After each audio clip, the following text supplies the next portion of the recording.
Hi guys, welcome back to the channel. If you're new here, my name is Kirsty. I wanted to talk about something that's been on my mind, especially because I'm still super pregnant, but I just wanted to talk about the culture or expectations around bouncing back after having a baby.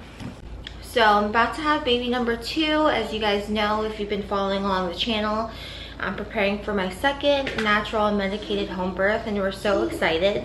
Something that I do focus really heavily on while pregnant, even before becoming pregnant and then after, is nutrition. And I feel like that goes hand in hand with just bounce back culture. And one thing that I will say, like for example, whether you're trying to conceive or pregnant or freshly postpartum, that is not the time to start cutting. And when I say cutting, I mean cutting calories or cutting food intake. So nutrition is really important, and before you conceive, even you're already building up your mineral nutrient stores.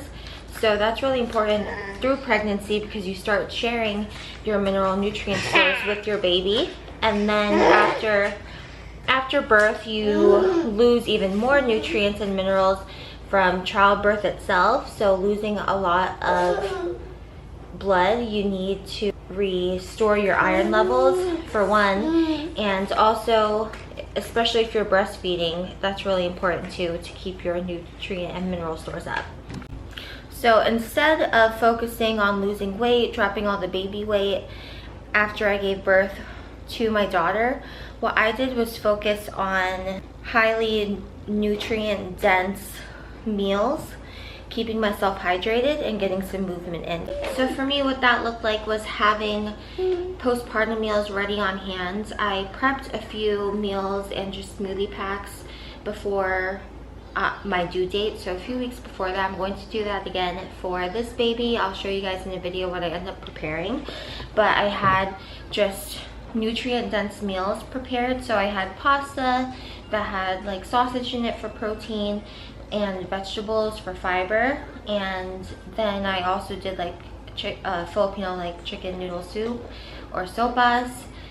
So I had like stewed vegetables in there, just things that are easy to digest. And then also my smoothie packs, because I get a lot of my nutrients from my smoothies. I've shown on here what I put in my smoothies, but I typically do like strawberry banana for fruit. Yes, baby. And then now my family has a raw dairy source, so I do raw Carabao milk since we're in the Philippines.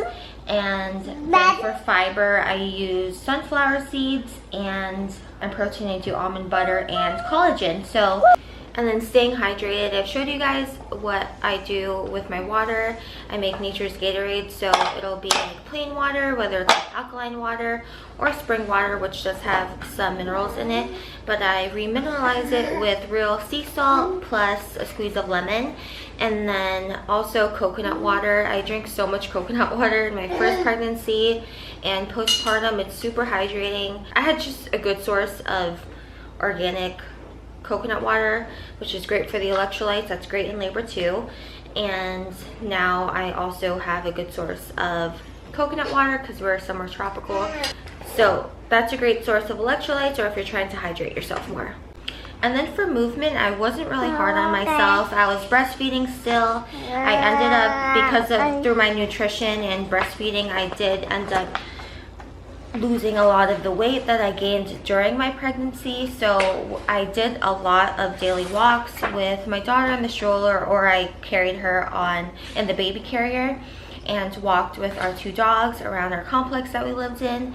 So just kept it really minimal. We had like stairs, so I did stairs daily, but nothing too strenuous. And then I started to ease into like small circuits at home, and that was really great for my energy levels and just keeping myself active and feeling good. So all in all, I feel like just setting expectations for yourself. For one, like don't try to fit into your pre-pregnancy clothes right away, and it's okay if you end up not fitting them. Your body changes, your hips could change after childbirth. There's so many factors. So just being nice on yourself especially because if you're stressing out about weight, I think a lot of people underestimate how bad stress is for you. When you spike your cortisol levels or stress levels, it can be really detrimental to your health. It makes you hold on to weight. It affects your hormones. There's just so many things. So just being graceful towards yourself and reminding yourself that you just gave birth to a baby. So there's no reason that you need to bounce back now.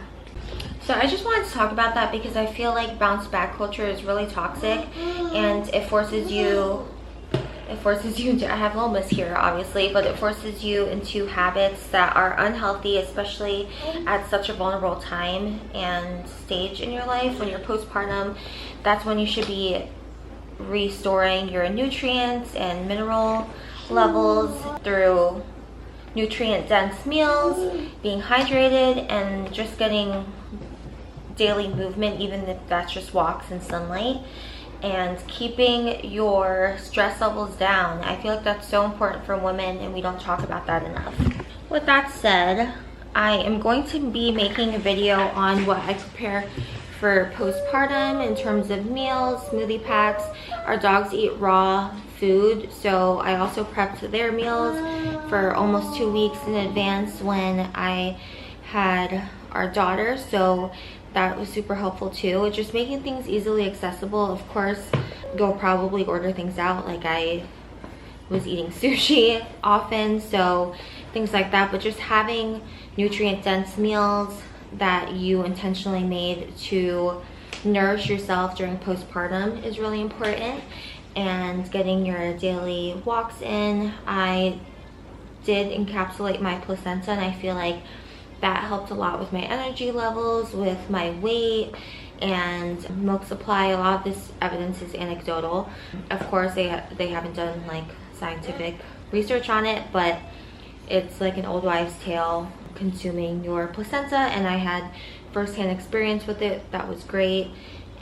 My capsules were enough for about like 4 months, and I really felt great immediately postpartum, and I do think it's partially because of that, plus my unmedicated birth. So maybe I'll talk a little bit more about that as home birth is closer, or after our birth happens, because I'll have the encapsulated placenta with me. But something to consider.